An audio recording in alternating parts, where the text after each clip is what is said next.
Ahí está Valeria, que es la invitada del día de hoy.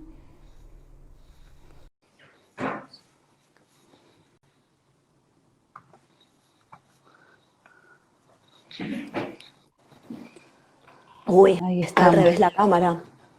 Mira, Ahí arriba, ahí va. está. Ah, ahí está. No, Perdón que estaba mal. Ahí va. No sé no, si se me ve medio oscura, me parece, pero bueno, no yo justo sé, porque tengo problemas de luz. tengo un metanal acá adelante gigante, entonces como que tengo una ayuda. No, yo Bueno, podía ponerme contra la ventana, pero iban a ver la heladera y me parece sí, como sí, poco suele. prolijo. El problema de estos tiempos de pandemia y todo este tipo de actividades online que uno busca los rincones de la casa que más o menos Bueno, estén va a ser así hoy. bueno, hola Valeria, buenas tardes. Un gusto tenerte hoy como invitada acá en Síntesis Mundial. Para los que no la... Bueno, me presento primero yo, soy Martina Mántaras, licenciada en Relaciones Internacionales por la Universidad Nacional de Rosario. Mis estudios van más para la política exterior argentina, pero bueno, hoy formo parte del equipo editorial de Síntesis Mundial y bueno, hoy vamos a estar hablando del tema de las elecciones en los Estados Unidos que se van a celebrar este próximo 3 de noviembre, el próximo martes, y tenemos de invitada a Valeria Carbone, que tiene un currículum bastante extenso en cuestiones de Estados Unidos. Ella es doctora de Historia por la Universidad Nacional de Buenos Aires, es docente de la Cátedra de Historia de los Estados Unidos, de la Facultad de Filosofía y Letras de la UBA también, es investigadora postdoctoral del Instituto Interdisciplinario de Estudios e Investigaciones en América Latina, becaria postdoctoral de CONICET, ex becaria Fulbright y secretaria de redacción de la revista Huellas de Estados Unidos de Estudios, Perspectivas y Debates de América Latina. Así que Sí. gracias y bienvenida por estar hoy acá con nosotros. No, muchas gracias a ustedes por invitarme. Sí, vamos a charlar un ratito de las elecciones, parece. De las elecciones en los Estados Unidos, que como ya dijimos, el próximo 3 de noviembre. Bueno, Valeria estuvo hablando por un montón de lugares sobre esta temática, así que bueno, acá queremos darle otra vuelta de tuerca y ver qué podemos comentar de novedoso y tener más para pensar sobre todo que no es cualquier elección la que se celebra este martes, sino que es la elección de la primera democracia de Occidente o la que se instituyó como la primera democracia liberal de Occidente y es una de las potencias mundiales más importantes en estos momentos, por lo tanto siempre es importante ver qué es lo que sucede en los Estados Unidos, sobre todo teniendo en cuenta esto último, ¿no? No sé qué me decís vos de por qué es importante Estados Unidos, ver las elecciones. Bueno, es importante porque es uno de los países hegemónicos, es por lo menos el hegemón de la región. Y bueno, Estados Unidos ocupa un rol muy importante en el orden internacional desde la Segunda Guerra Mundial. Así que, si bien no considero que sean las elecciones más importantes de la historia norteamericana, hubo otras que fueron mucho más importantes que esta por distintos motivos. Sí, estas se celebran en un contexto bastante particular, con un presidente que ha instalado una narrativa también bastante particular sobre, no solamente en estos 4 años, sino de lo que puede pasar de acá hasta el 20 de enero, que es el día que, según la Constitución, se establece la transición presidencial. Así que eso, si bien no creo que sean las más importantes, sí considero que son destacadas y bueno, y por eso les prestamos atención. Por supuesto. Bueno, antes de hablar más del contexto en particular de estas elecciones, siempre es interesante recordar cómo es el sistema electoral de los Estados Unidos, porque es bastante diferente a lo que se celebra acá en Argentina, que es una elección directa, depende de los porcentajes, etcétera, etcétera, gana el que más votos tiene, más o menos sabemos. Pero allá el sistema es distinto, sobre todo si tenemos en cuenta que en el 2016 Hillary Clinton saca la mayor cantidad de votos desde la población, pero en colegio electoral termina ganando Donald Trump. ¿Qué es lo que sucede? ¿Cuál es el sistema electoral de los Estados Unidos? ¿Qué nos puedes contar de eso? Bueno, primero una aclaración. Argentina tuvo colegio electoral hasta la reforma del 94, así que Claro. esto de que nos resulte como tan extraño, habría que repensarlo. Y segundo, Estados Unidos siempre tuvo el mismo sistema electoral, entonces, bueno, lo mismo, nos puede por ahí causar curiosidad porque tenemos una determinada concepción de los Estados Unidos, pero Estados Unidos es un sistema político republicano de representación indirecta en el cual, sobre todo para las elecciones presidenciales, el colegio electoral es el que define la elección, no el voto popular. O sea, lo que uno como ciudadano que vota son a los electores. Los electores están vinculados de alguna manera a los candidatos, pero uno vota a electores. Y la particularidad, que es lo que hace que haya una diferencia a veces muy sustancial entre el voto popular y el colegio electoral, es el sistema de lo que ellos denominan de winner takes all. ¿Qué significa esto? Que en 48 de los 50 estados el voto no es proporcional. O sea, por ejemplo, si vos y yo competimos en una elección y yo me llevo, porque la elección la ganaría yo me llevo el 60% de los votos y vos el 40%, no es que vos te llevas el 40% de los delegados y yo el 60%. En 48 de los 50 estados yo me llevo todos los delegados de ese estado. Entonces eso hace que, sobre todo en elecciones en donde el voto popular entre un candidato y el otro es como poquito, la diferencia en el colegio electoral sea como mucho mayor. ¿Por qué? Porque yo me llevé todos los delegados del estado. Entonces eso hace que, nuevamente, por más que en el 2016 nos llamó la atención esto de que el presidente que resulta electo no es el que tiene la mayoría del voto popular, pasó más de una vez. Así que no tendría que ser tan sorprendente tampoco. Totalmente. Qué buen dato que has dado de lo último. En cuanto a la cuestión de la reforma en Argentina, yo soy del 93, por ejemplo, entonces siempre ya vi voto directo. Claro, o sea no, que... me imagino, pero bueno, ¿qué pasa con las clases de historia en la secundaria? Entonces, no, a ver, esto, no, es importante saberlo, porque es verdad, a muchos les llama la atención, pero bueno, no es que nosotros hemos sido históricamente ajenos a la existencia del colegio electoral. Por supuesto. Y yendo también a la característica digamos, no tanto del sistema electoral, sino el clima más político de las elecciones, una de las cosas que generalmente hablamos es de los estados win, o los estados que van cambiando de elección a elección.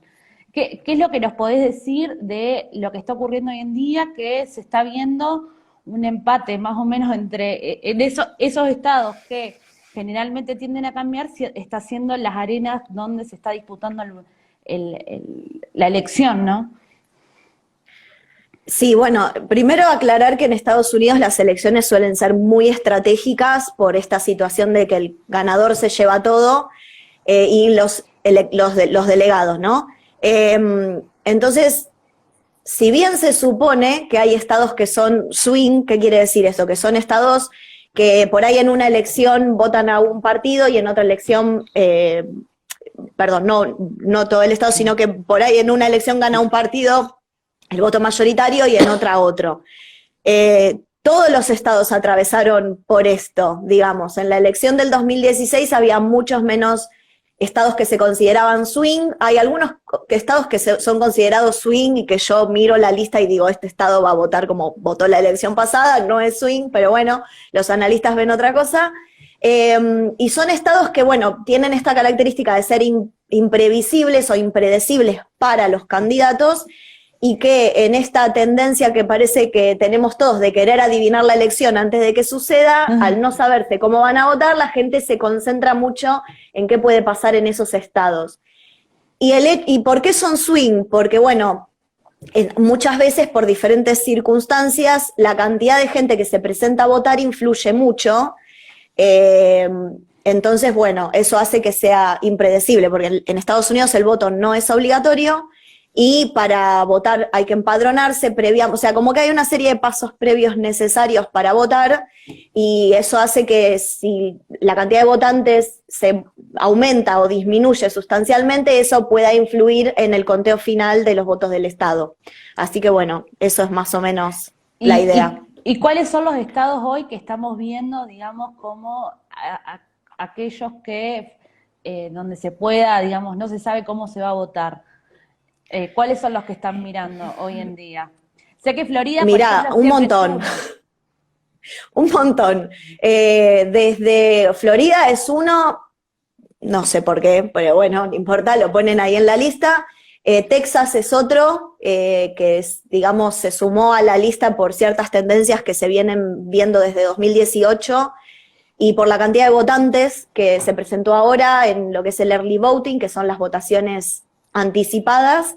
Y bueno, y después hay muchos otros estados que parece que no se sabe para dónde van a votar, como Pensilvania, qué sé yo, creo que estaban hablando hace un ratito de Arizona, o sea, creo que en la lista de los 50 estados se habían metido 16 estados swing, y en la elección pasada calculaban que eran 7 u 8, así que, pero bueno, te repito, hay algunos que están en la lista que yo no sé por qué están ahí, pero bueno, supongo que tiene que ver con predicciones que hacen las diferentes consultoras.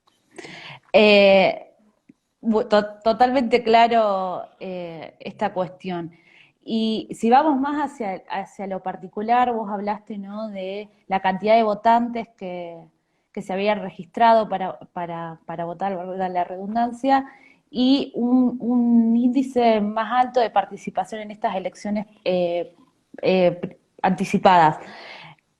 ¿Cuál se puede decir que es el clima por el cual se están atravesando, por el cual se está atravesando, particularmente en estas elecciones, si tenemos en cuenta no solamente este índice de participación, sino también un Trump hablando de un fraude previo y un discurso bastante fuerte, medio como deslegitimando el sistema, el proceso de votación mismo, y sobre todo si tenemos en cuenta que no solamente es el presidente, sino que busca la reelección. Y si también podríamos hablar, ¿no?, que si vemos este número mayor de votantes, si hay un mayor interés de la población estadounidense en estas cuestiones de las elecciones, y se puede traducir una mayor participación electoral. No sé. A ver, son un montón de cosas distintas, vamos a ver, vos traeme cuando me vaya, sí. No, sí, yo voy a empezar a ofrecerte posibles respuestas y vos me traes cuando me vaya mucho por las ramas. Dale. A ver, ¿esta elección es importante? Sí, es importante no solamente por el tipo de presidente que está buscando la reelección, que es un presidente, vamos a llamarle controvertido, y que además desde que asumió la presidencia, sus índices de popularidad están por debajo del 50%, ¿no? Y eso ya es como un poco lo que marcó su presidencia desde que asumió hace 4 años atrás.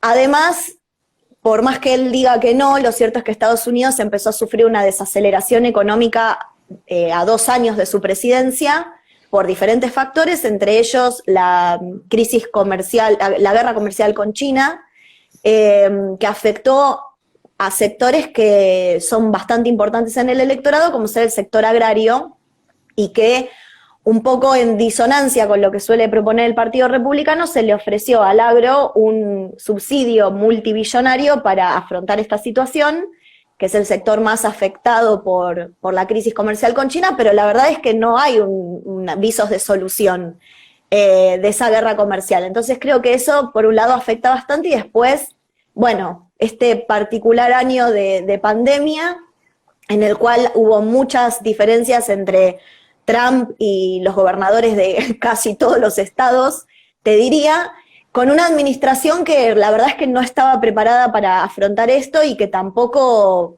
ajustó el rumbo a medida que pasaban los meses, tanto desde lo sanitario y de políticas públicas como desde la retórica. Entonces, si bien Trump no es el único al que se le puede adjudicar esto, porque el Congreso contribuyó bastante poco a mejorar la situación, creo que es un indicio, digamos, a contextualizar esto más las protestas sociales que hubo desde mayo en adelante, que creo que informan bastante sobre toda la crisis en conjunto que hay, una crisis económica, crisis social, crisis política, crisis de representatividad, crisis político-institucional, y todo eso abona a estas elecciones del 2016. Trump viene hablando de fraude desde que asumió. Uno de sus catchphrase favoritas es: yo perdí el voto popular porque hubo fraude, porque si no hubiera habido fraude yo hubiese ganado el voto popular. Entonces no es que su argumento es nuevo ni novedoso, y la verdad que los que seguimos Estados Unidos esperábamos bastante que esto se repitiera, que él dijera que si no ganaba la reelección, dada que su presidencia es eximia, que había habido fraude electoral. Entonces, bueno, cuando él empezó con esto no es que nos llamó la atención, pero sí es significativo el hecho de que él es lo que se denomina el incumbent, que eso significa que es la persona que detenta el cargo y que busca la reelección, y que él diga que su propio gobierno no puede asegurar la legitimidad de las elecciones cuando su propio Departamento de Justicia y la FEC, que es la Federal Election Commission, que es la Comisión Federal Electoral, le han dicho públicamente que no hay casos comprobados de fraude, sobre todo cuando no se empezó a votar, es como que abona a lo que yo considero ya, digamos, como que ya pasamos de una crisis de representatividad a una crisis de legitimidad. Estas elecciones están manchadas antes de empezar, porque el oficialismo habla de fraude y la oposición habla de tácticas de supresión del derecho al voto, y de un lado y del otro se habla de la interferencia rusa y de la interferencia china en las elecciones, así que digamos como que por todos lados estamos dudando de lo que pase el 3 de noviembre, así que bueno, eso es un poco el panorama previo a las elecciones. También te he escuchado, recién lo nombraste, ¿no? La estrategia de la oposición en cuanto a que te he escuchado hablar también a vos sobre la reducción de la posibilidad de la participación, de la cuestión de los lugares donde se va a votar, que en muchos estados hubo menos mesas electorales, no me sale la palabra específica de los Estados Unidos, pero ¿nos podés contar un poco de eso? ¿Cómo se fue delimitando la participación ciudadana en las elecciones? ¿Cuáles son las estrategias o lo que denuncia la oposición? Bueno, esto está pasando bastante desde 2013, cuando la Corte Suprema, en un caso bastante conocido en Estados Unidos, que es el caso de Shelby County contra Holder, un poco esta ley de derechos civiles del año 1965 que aseguraba la universalidad del voto y prohibía ciertas tácticas de supresión electoral, como ser los impuestos de capitación, que son los impuestos electorales, o los test de alfabetización, y bueno, toda una serie de tácticas que eran muy comunes en los estados del sur de los Estados Unidos, cuando era en la era de la segregación racial.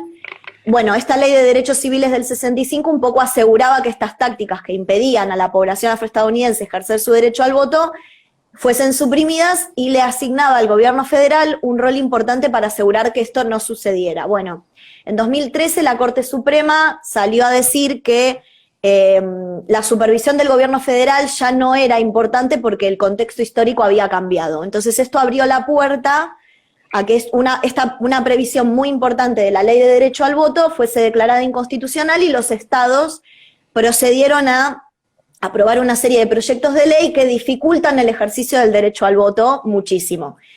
Las tácticas son múltiples, la verdad, y esto no solamente lo vienen denunciando los demócratas a nivel federal, sino que lo vienen denunciando muchos especialistas de derechos electorales y de organizaciones de derechos civiles. Entre ellas está esto que se registró desde la última elección para acá. La última elección fue la del 2016, las presidenciales, y el 18 las legislativas. Bueno, ¿qué sucedió? Se registró una reducción del 50% de los centros de votación.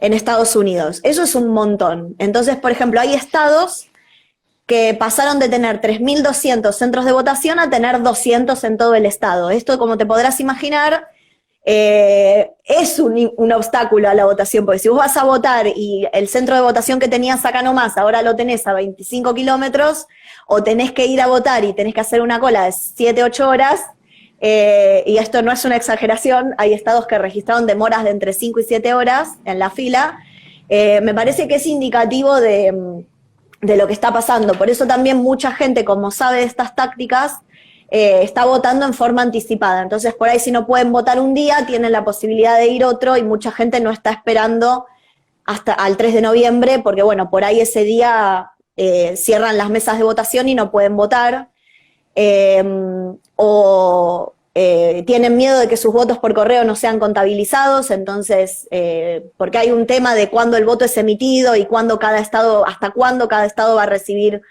boletas por correo y las va a contar o no las va a contar. Entonces, todo eso abona que la gente haya planificado en forma masiva el presentarse para votar, y eso es lo que está pasando en muchos estados como Texas, por ejemplo, que ya esta semana alcanzó los índices de votación de la elección del 2016. Bastante altos, y el martes recién supuestamente es el día electoral, ¿no? Exacto, así que bueno, eso es por lo menos, eso no significa, a ver, a nivel de cómo está votando la gente no lo podemos saber, No. pero bueno, los índices de participación son más altos, sí. Hay algo que particularmente a mí me llamó la atención, que es toda la campaña de, digamos, de la cultura pop, de todos los actores, directores. Hay una gran campaña en Instagram y en las redes sociales primero fue para registrarse para votar, y después para participar en las elecciones, y es como se ve generalmente en todo Hollywood, que ya sabemos que siempre inclinan para un lado de la balanza, pero se nota que por lo menos están tratando de, bueno, los derechos, hay que ejercer el derecho a voto, etcétera, etcétera, y se ve esa campaña por lo menos. Sobre todo un montón de actores que, esto lo hablo muy desde lo que veo también desde otra mirada, actores que nunca se pronunciaron, que es la primera vez que salen a pronunciarse a favor de un candidato o el otro. Es como bastante Sí, igual particular. eso es bastante común. Los actores de Hollywood casi siempre son bastante vocales, porque muchos consideran que tienen una plataforma para expresar sus opiniones y la utilizan, digamos. No es, la verdad que no es nuevo.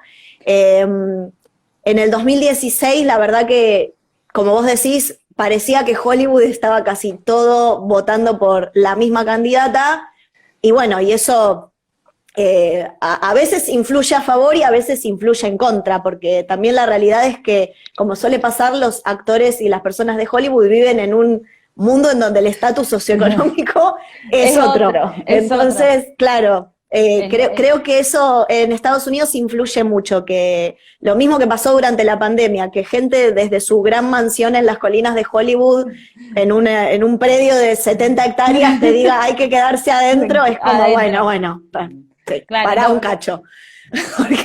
Porque creo que eso a veces puede terminar jugando en contra, pero del candidato. sí, también depende mucho de qué figura estamos hablando, si es una celebrity o, bueno, es como que, no sé, depende bastante, digamos, pero bueno, sí, es parte de todo esto. Acá tengo dos preguntas que me pasaron, que están haciendo en los comentarios. Una es, ¿durante cuánto tiempo están abiertas las mesas electorales allá? Digamos, ¿hasta cuándo duran las elecciones anticipadas? O sea, esto primero. Bueno, la verdad que voy a hacer una respuesta muy poco simpática, que no les va a gustar, pero es la realidad. Depende de cada estado. A ver, en Estados Unidos son los estados los que organizan las elecciones federales. Hay una serie de lineamientos, sí, que son los que establece la Federal Election Commission, pero cada estado decide cómo quiere que sean las elecciones. ¿Cuándo empiezan? O sea, terminan el 3, no es que en eso estamos todos de acuerdo, pero digamos, cómo son las condiciones del voto, si es el voto en persona, si existe el voto por correo o no, cuáles son las condiciones del voto por correo, qué documentos presentar para votar, si se vota con la urna o se vota con la maquinita. Todo eso es decisión estadual. Hay estados que empiezan el early voting casi un mes antes. Hay otros que empiezan una semana antes. Hay otros que reducen mucho los lugares de votación para el early voting y después abren más centros de votación el día de la elección. Todo depende de los estados. Hay estados que están votando hace un mes y hay estados que empezaron a votar el martes pasado, así que depende. Bien federal la organización en esto también. Otra de las preguntas que nos acerca Dana es si influye el gerrymandering en el voto. A ver, no influye en el voto, influye en el resultado. ¿Qué es el gerrymandering? El gerrymandering es la reorganización de los distritos electorales que se suele producir en Estados Unidos cada 10 años. O sea que eso significa que un distrito electoral puede tener una forma o una composición demográfica en una elección y cambiar totalmente para la que viene. En esto influye mucho cómo fue cambiando la composición del estado o de la zona que se está siendo redelimitada en esos 10 años, porque se hace luego del censo. Y la verdad es que los dos partidos tienen tendencia a redibujar los distritos en función de que los beneficie en el resultado electoral. ¿Qué significa eso? Que si hay barrios que tienen una determinada tendencia a votar de una determinada manera, por ejemplo, a votar demócrata por su composición demográfica o la presencia de determinados colectivos o sectores socioeconómicos, se redibuja todo para que, o diluir el voto de las minorías y que los grupos minoritarios queden diseminados en grupos de mayorías republicanas o al revés, y si no, para asegurar que en este sistema del winner takes all un candidato obtenga la mayoría de los votos por ahí, por muy pocos votos. El gerrymandering en Estados Unidos es legal y ahora tienen el beneficio de que la tecnología los acompaña para tener múltiples opciones de cómo redibujar un distrito. Y bueno, la verdad es que sí, influye mucho en cómo, en la representación de los distritos, cuál es el resultado de la representación. Digamos, no es que la gente va a votar diferente según el distrito en el que se encuentre, pero el resultado de cómo son contados esos votos sí influye. Influye. Buenísimo. Y la otra pregunta que nos están haciendo, perdón, es si la tercera ola de COVID puede influir en los que aún todavía no votaron. La segunda, todavía no llegamos a la tercera. No, a ver, me parece que... Sí, no, me parece que todo influye. La verdad es que en un contexto como el actual, el que la gente no solamente se esté presentando tanto para votar, sino que las protestas sociales en Estados Unidos continúen bastante, digamos, en forma intensa, por más que la prensa no está acompañando la cobertura, es significativo, ¿no? Y me parece que revela que mucha gente considera que esta es una elección muy importante como para pandemia incluida dejarla pasar. Insisto en que esto no nos indica nada en función de resultados de la elección, pero sí me parece que es importante. Bastante claro quedó la respuesta. Antes habías hablado, ¿no?, de la crisis económica que estaba atravesando los Estados Unidos luego digamos, dentro del contexto de la guerra con China, y sabemos que, digamos, el contexto, situación económica, pandemia, situación sanitaria delicada, y tenemos, ¿no?, la tercera pata que es el movimiento del Black Lives Matter a partir de mayo, todas esas protestas sociales que surgen a partir del asesinato de George Floyd. Hay un contexto, digamos, de esta crisis económica, sanitaria y social, y quería saber si ha impactado o las demandas que surgieron han generado alguna modificación en las plataformas de los dos candidatos principales, tanto de Trump o de Biden, si han sido incorporadas dentro de la plataforma electoral de los candidatos, o si, digamos, la elección va por un lado y lo que sucede en la calle va por otro. A ver, la respuesta a eso es sí, fueron incorporadas, y también sí, las protestas sociales van por otro lado, porque A ver, lo que estamos viendo a nivel plataformas es bastante dicotómico. Hago una aclaración. Las plataformas de los partidos, sobre todo los dos partidos mayoritarios, van cambiando a lo largo de las elecciones. No es que el Partido Demócrata tiene una plataforma fija y el Partido Republicano tiene la suya, sino que las plataformas son diseñadas en función del candidato y de los delegados. ¿Qué quiero decir con esto? No sé, los que estén siguiendo las elecciones en Estados Unidos por ahí o hayan seguido las primarias, sabrán que en el mes de abril, cuando empezó a pasar todo esto de la pandemia, Sanders se bajó de las primarias, en un momento dijo, bueno, yo suspendo mi campaña y a pesar de que no voy a seguir compitiendo, como cediéndole la victoria a Biden, yo quiero seguir apareciendo en las boletas de las primarias que quedan y seguir acumulando delegados. ¿Por qué esto es importante? Porque los delegados, además de ir a la convención y pararse delante de un micrófono y decir, nosotros le damos los delegados del estado de Texas a tal, se reúnen para discutir la plataforma de los partidos. ¿Qué plataforma va a llevar el presidente y vicepresidente nominado por el partido a la elección general? Cuanto más delegados arrastra un precandidato, más posibilidades tiene de que los puntos de su agenda sean incluidos en la plataforma del partido y además de que ese precandidato que se bajó por ahí arañe un cargo público después de que ¿no? terminen las elecciones. Entonces, bueno, ahí depende mucho de los precandidatos, perdón.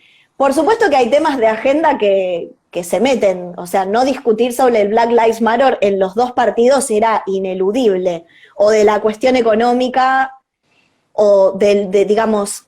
El COVID. A ver, los temas de agenda son iguales para los dos partidos, la diferencia es cómo los dos partidos proponen abordarlo.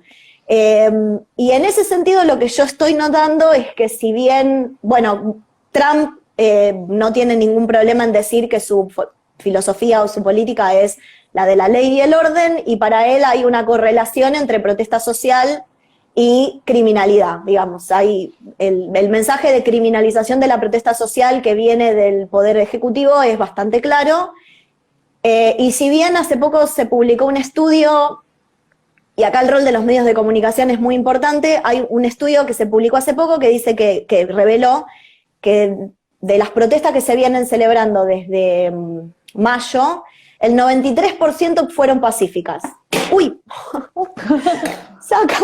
Acaba de volar el celular. Ahí está. No pasó nada. El 93%, lo voy a dejar ahí, a ver. Ahí está, me voy a bajar de la silla. Listo, ahí está bien, ¿no? Bueno, el 93% fueron pacíficas. Y ese 7% que no fueron pacíficas, ¿qué es lo que pasó? Se descubrió que o había tenido influencia el accionar policial o había tenido influencia la presencia de grupos supremacistas blancos. El problema es que los medios se concentraron y se concentran en este 7% de las protestas que se vuelven violentas y enfocan el origen de la violencia en un lugar por ahí no está tanto. Eso por un lado, y creo que la concentración de lo que sucedió desde entonces está en este 7% de las protestas que fueron violentas o que se tornaron violentas, y que eso también apunta a deslegitimar la protesta. Eso por un lado. Por otro lado, por supuesto, estas protestas tienen sus propias demandas y sus propios objetivos. El principal, que es el que captó la atención de los medios, es el de financiamiento policial. Y la verdad es que tanto los republicanos como los demócratas dicen que esto no es una solución. Entonces, si bien hay un partido que parece creer que las vidas de los afrodescendientes importan, que la solución que el movimiento propone no es la válida. Entonces me parece que eso muestra que hay una disonancia entre las demandas del movimiento popular o el movimiento social y la solución que se propone desde lo institucional. Entonces, bueno, creo que ahí hay como una falta de representación y una falta de de conexión entre lo que piden los movimientos sociales y lo que piden, o lo que se hace a nivel institucional, qué sé yo, estas tácticas de supresión de derecho al voto incluso que estamos viendo desde 2013, hay una reforma electoral en el Congreso desde hace muchos años, patrocinada por un legislador que falleció hace poco, que se llama John Lewis, y el Congreso no la trata. Entonces no es solamente lo que sucede desde el Poder Ejecutivo, también es importante lo que pasa a nivel legislativo en ese sentido. Sí, también tenemos, se renueva también la Cámara de Representantes en su totalidad el martes, y la de senadores también, eso sí que no me acuerdo. Bueno, el martes, además de la presidencia, se renueva la totalidad del Congreso, como decís vos, y un tercio del Senado. Y además hay muchos otros cargos estaduales que están en juego, como por ejemplo algunas gobernaciones, y digamos, es una elección que va a tener impacto en todo el Estado.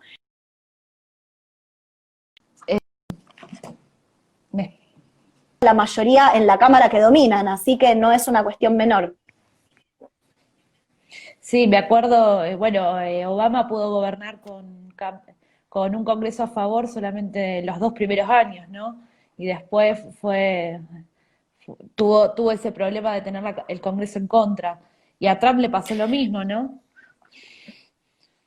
Sí, a ver, la verdad que a pesar de que mucha gente no es consciente de eso, la verdad es que tener un Congreso en la cual una Cámara tiene una mayoría y la otra tiene una minoría, o un Congreso totalmente opositor, dificulta mucho el avance de la agenda del Poder Ejecutivo, porque el Poder Ejecutivo no avanza legislación, o sea, un presidente no puede sponsorear una ley, eso depende de los legisladores. Por supuesto que el Poder Ejecutivo las patrocina porque son leyes de agenda, pero si tenés un Congreso en contra, la verdad que avanzar legislación a nivel doméstico es difícil. Y otra cosa que mucha gente por ahí no tiene en cuenta es que las leyes que se tratan en el Congreso surgen de comisiones bipartidarias, o sea que nunca una ley que es tratada en cualquiera de las dos cámaras es la ley original. Generalmente cuando la ley llega al recinto, no me salía la palabra recinto, al recinto, atravesó por varias modificaciones y lo que se intenta es que haya una suerte de consenso bipartidario. Esto cuando una cámara tiene una mayoría y la otra tiene la otra mayoría, porque si no sería muy difícil avanzar legislación. Es mucho más fácil para el partido que domina las dos cámaras avanzar la legislación que quiere, por supuesto, pero la verdad es que desde que la ley surge hasta que la ley es aprobada, hay muchas modificaciones. Así que eso también influye en la percepción que se puede tener de una administración y qué tan exitosa fue en avanzar legislación. Claro.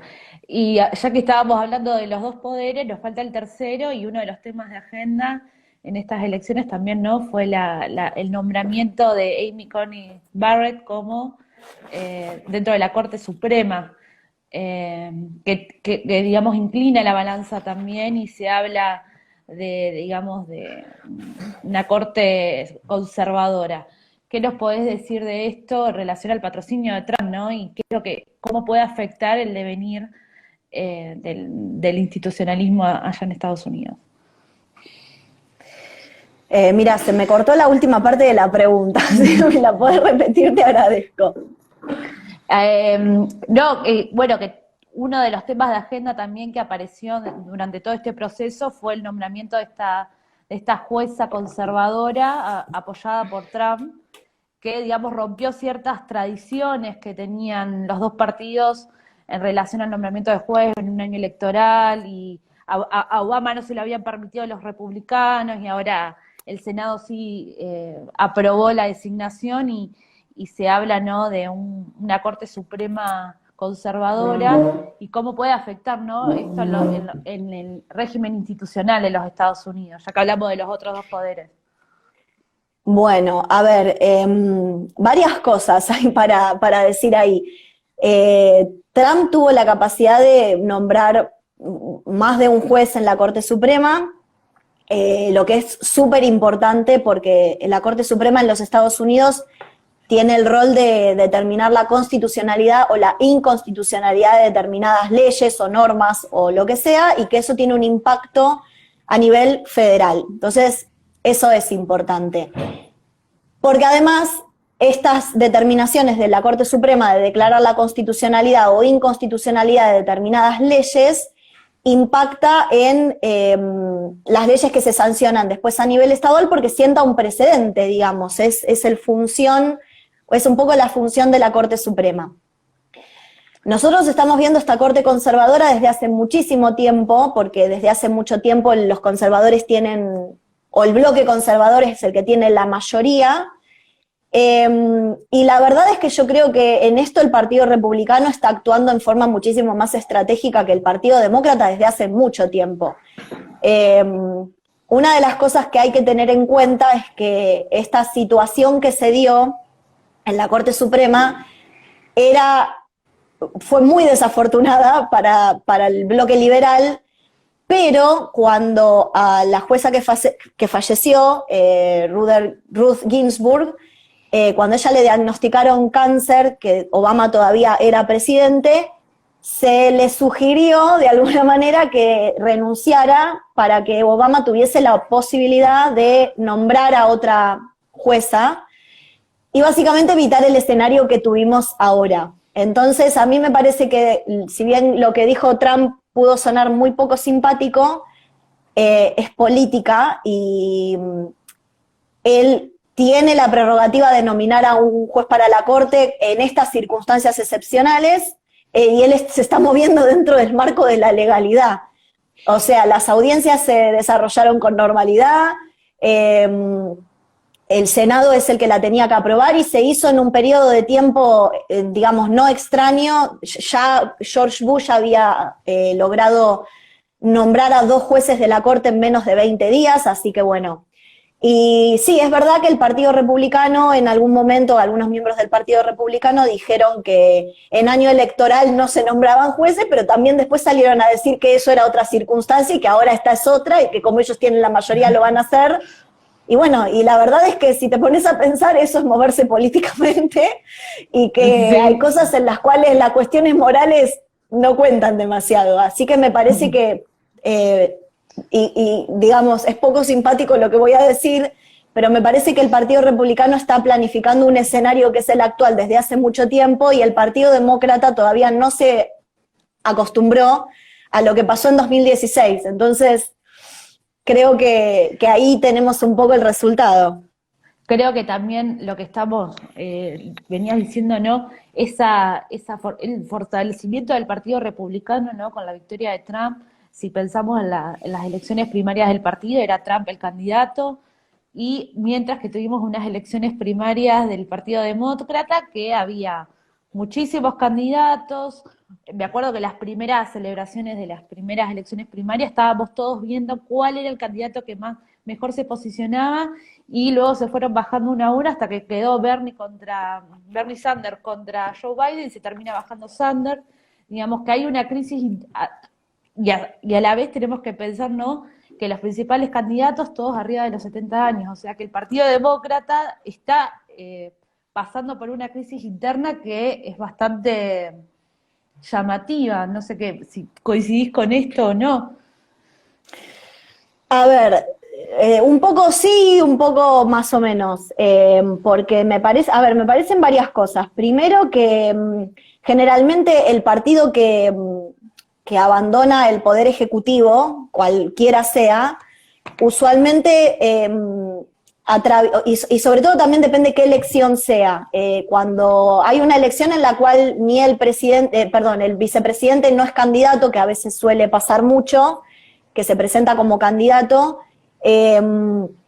y en gobiernos en donde los niveles de popularidad los niveles de popularidad del partido cuando termina una elección son altos, suelen tener crisis internas menores, y el nivel de la cantidad de candidatos o precandidatos que hay en una primaria suelen ser menores, pero estas son cuestiones totalmente coyunturales. Es muy raro que un presidente que busca la reelección tenga muchos contendientes en una primaria.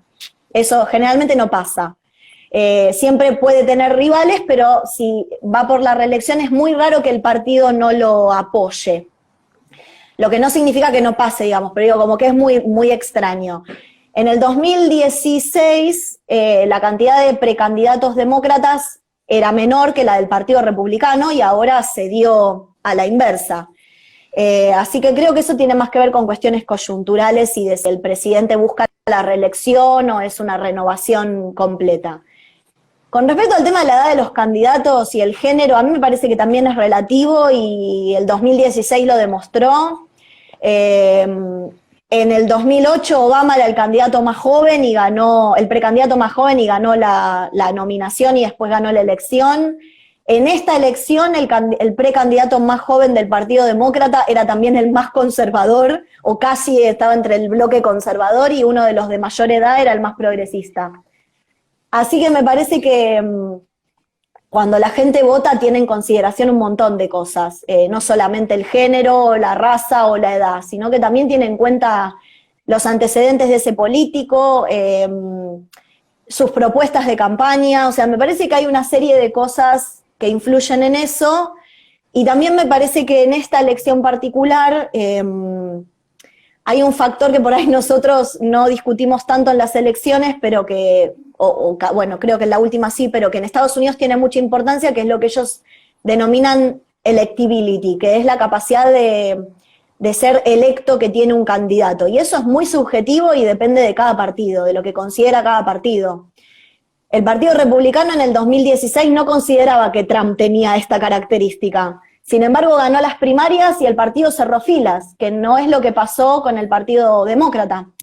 La verdad es que el Partido Demócrata, el del 2016, cerraron filas con una candidata que no tenía tanto apoyo popular, pero sí tenía mucho apoyo del partido y de los superdelegados, y me parece que eso se reflejó después en la elección, porque si bien Hillary ganó la mayoría del voto popular, la verdad que la diferencia fue bastante poca y no fue una elección estratégica. O sea, ganó solamente por 3 millones de votos, cuando se pensaba que la diferencia, o sea, las encuestas le daban que arrasaba en todos lados. Entonces me parece que esto tiene que ver con diferentes cuestiones y contextos y no solamente, digamos, la edad de los candidatos. No, no, lo explicaste mucho mejor y tenés mucho más conocimiento, pero bueno, uno, sobre todo teniendo en cuenta que Bernie Sanders, que representaba el ala más progresista, llamaba la atención, ¿no? Con un discurso bastante que es cautivo, que es raro escucharlo en los Estados Unidos, universidad pública, salud pública para todos, que son discursos como que sabemos las características de los Estados Unidos, capitalismo, etcétera, y era muy, esto es muy personal, ¿no? Me impactaba mucho el discurso, sobre todo sabiendo todo, digamos, los lazos del Partido Demócrata con Wall Street y todo, digamos, en la consolidación.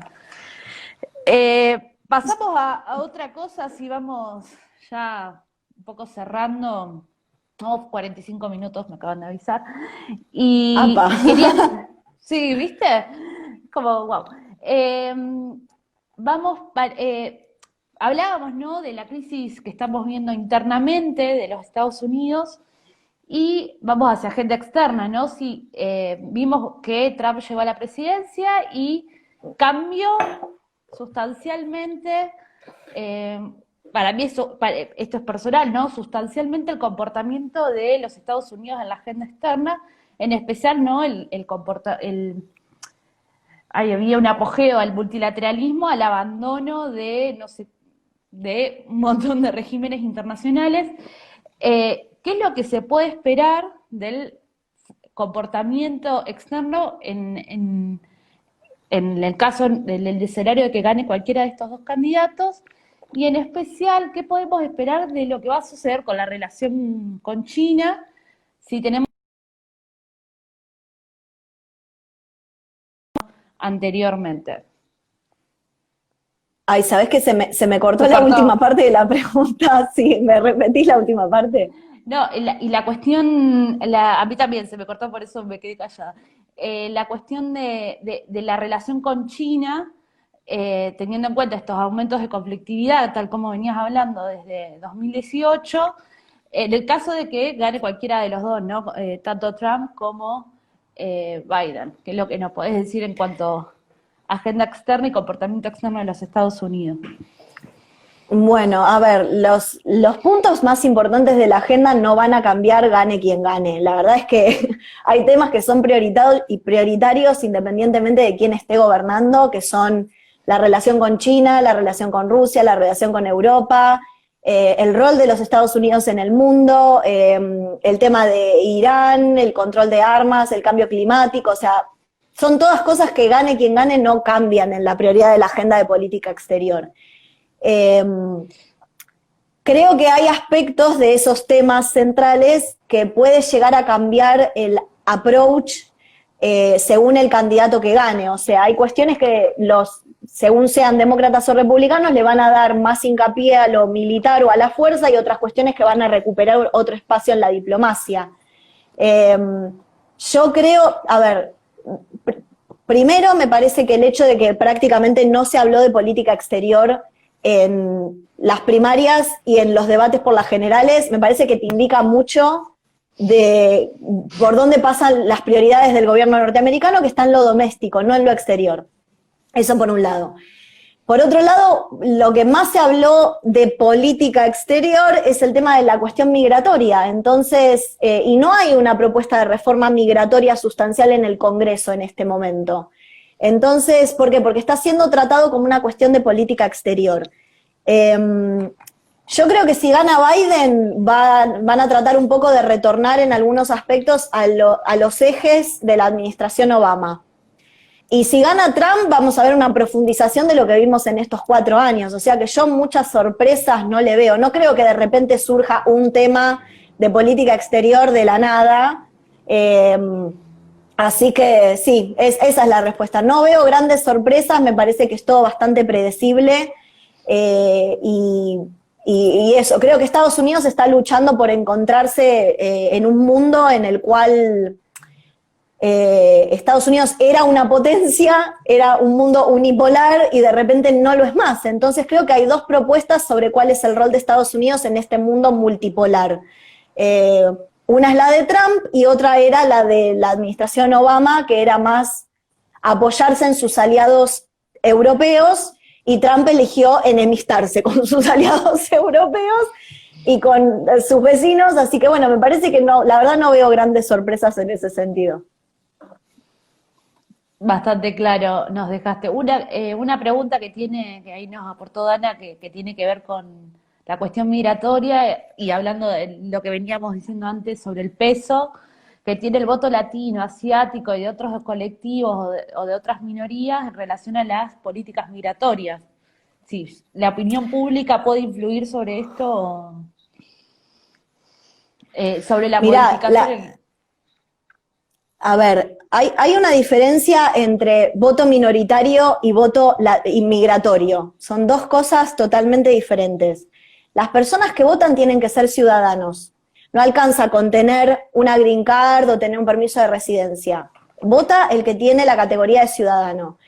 Si vos sos ciudadano, por más que seas inmigrante, eso significa que tu estatus de legalidad es un cierto estatus de seguridad legal que probablemente te haga votar pensando en otras cuestiones que no tienen que ver con la inmigración.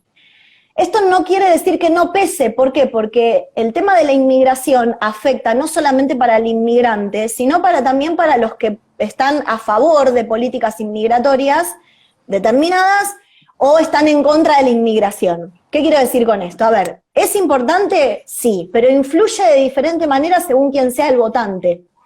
El voto latino también es otra cosa, a veces se lo piensa como un voto homogéneo, y la verdad es que no es un voto homogéneo. No es lo mismo el votante de la Florida que el votante de California, que el votante de Arizona o el votante de Ohio, amén de sus orígenes.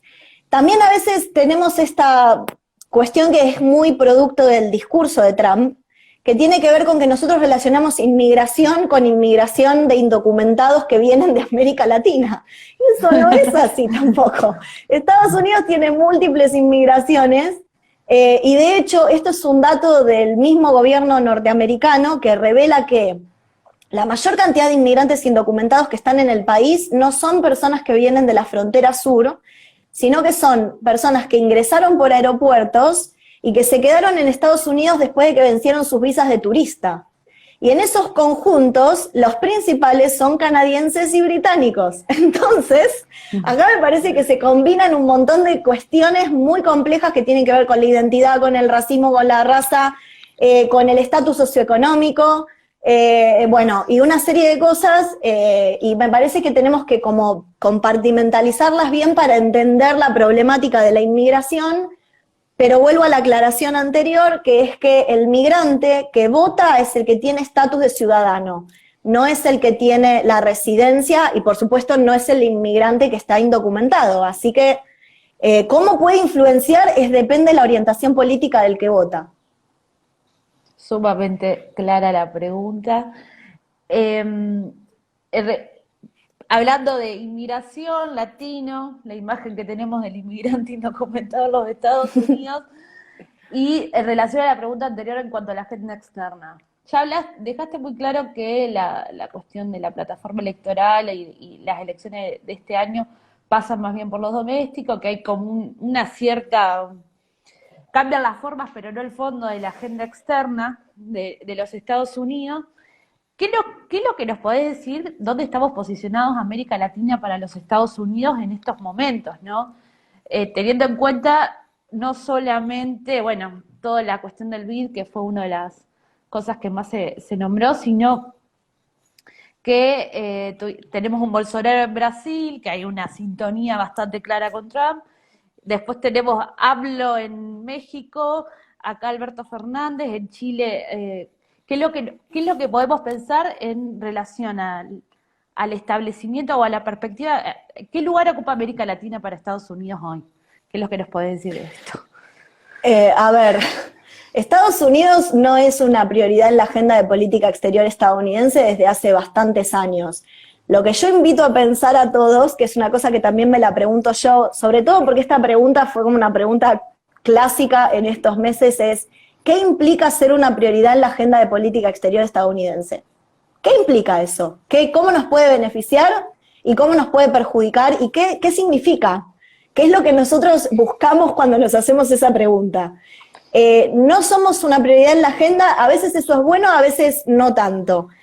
Significa que por momentos hay una cierta estabilidad en la región, política, no económica, que no suele ser lo que caracteriza a América Latina, pero, digamos, la región no es una prioridad en la agenda. Dentro de lo que es América Latina hay cuestiones de agenda que son más importantes para Estados Unidos que otras por cuestiones políticas, que son Venezuela, Cuba y la cuestión de política inmigratoria, y dentro de eso las relaciones de los Estados Unidos con México y Centroamérica. Sudamérica la verdad es que no es una prioridad en la política exterior estadounidense. Estados Unidos tampoco, si bien tiene una mirada regional, que durante la administración Trump estuvo dominada por la doctrina Monroe, porque de hecho lo han expresado en esos términos, tanto Trump como Pence, como Mike Pompeo, que es el secretario de Estado, no es una política regional necesariamente, más allá de ciertas cosas como que son retóricas como fortalecer la democracia y ese tipo de cosas. Derechos humanos. Derechos, exacto, digamos, esas son las cuestiones que dominan, pero digamos, no son desconocidas tampoco, forman parte de la retórica hacia América Latina. Y Estados Unidos siempre se relacionó con la región, pero negociando de forma bilateral. Estados Unidos negocia con Argentina, con Brasil, con Uruguay, con cada país tiene ejes de negociación específicos, sobre todo desde que en América Latina empezaron a perder fuerza los organismos regionales, como por ejemplo el Mercosur. Entonces me parece que tiene, digamos, esas son las características. Y la verdad es que el caso de Argentina es un ejemplo. Han pasado administraciones que eran más o menos pro norteamericanas y las relaciones no cambiaron sustancialmente. Qué sé yo.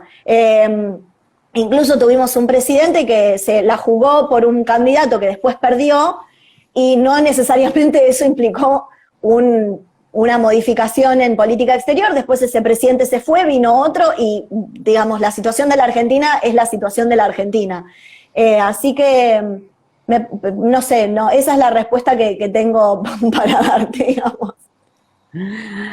Bueno, ahí me avisan que estamos en la hora.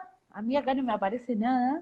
Quedó muy claro lo de la agenda de América Latina. Me parece que el ejemplo argentino lo dejaste bastante explícito, ¿no? En la lo de no un Macri presidente, buscar el acercamiento a los Estados Unidos, el cambio de presidente y que siga, digamos que no hubo cambio, no hubo un cambio de agenda tan fundamental, más allá de que, bueno, lograr que venga el presidente de los Estados Unidos no era nada, no era nada fácil, yo creo, pero digamos no cambió. No, bueno, pero digamos, también había venido Obama antes. No, Claro, sí. digamos, no Claro, pasa. De hecho, hasta vino Obama a Córdoba siendo Trump presidente, o sea que no. La verdad es que, de hecho, te iba a decir más, de hecho, hasta un gobierno que era más hacia la centroderecha, como el de Mauricio Macri, se pensó que eso nos iba a beneficiar con el comercio del biodiesel y no pasó tampoco. nada. No pasó nada. Así que me parece que eso te demuestra que en realidad no, digamos, a ver, nosotros, Estados Unidos nosotros nos tenemos que relacionar con Estados Unidos como país independientemente de la administración que esté. Esa es una realidad y a Estados Unidos le pasa lo mismo. Por supuesto que Estados Unidos tiene más simpatía por ciertos gobiernos que otros, y eso se demuestra también en las relaciones que tienen con otros países de la región, como ser Colombia, Panamá o Venezuela o Cuba, pero la verdad es que yo no veo que haya cambios sustanciales ni grandes prioridades que tenga América Latina en este momento. Si eso es bueno o es malo, no lo sé, pero bueno, es la realidad. Sí, totalmente claro. Bueno, estamos en la hora, yo tengo miedo de que se corte. Vimos que no hay ninguna otra pregunta. Si alguien... Alguien está preguntando algo de Texas ahí, pero no lo llego a ver. A ver. A ver. No la veo la pregunta completa.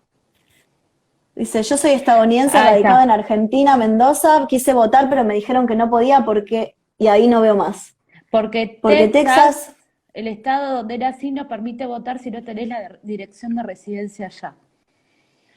¿Qué sabe la respuesta? Es que sí, no, eso es así. Vos tenés que, pero eso también pasa en la Argentina, vos tenés que tener una dirección de radicación o una residencia oficial para que te indiquen en dónde votar. Si sos, ahí dice, sos estadounidense, radicado en Argentina, en Mendoza, quise votar, pero me dijeron que no podía porque Texas, el estado donde nací, no permite votar si no tenés dirección de residencia allá. No lo podés hacer. O sea, en realidad tendrías que haber hecho un trámite hace unos meses atrás para notificar que estás residiendo en la Argentina y ver si te mandaban una boleta de voto por correo. Pero bueno, eso también tiene que ver con las disposiciones particulares de Texas, que no necesariamente pueden ser las mismas que la que tenga Arizona o las que tenga Florida o California. Pero sí, eso habría que ver cuáles son específicamente todas las normativas de Texas para votar en ese caso.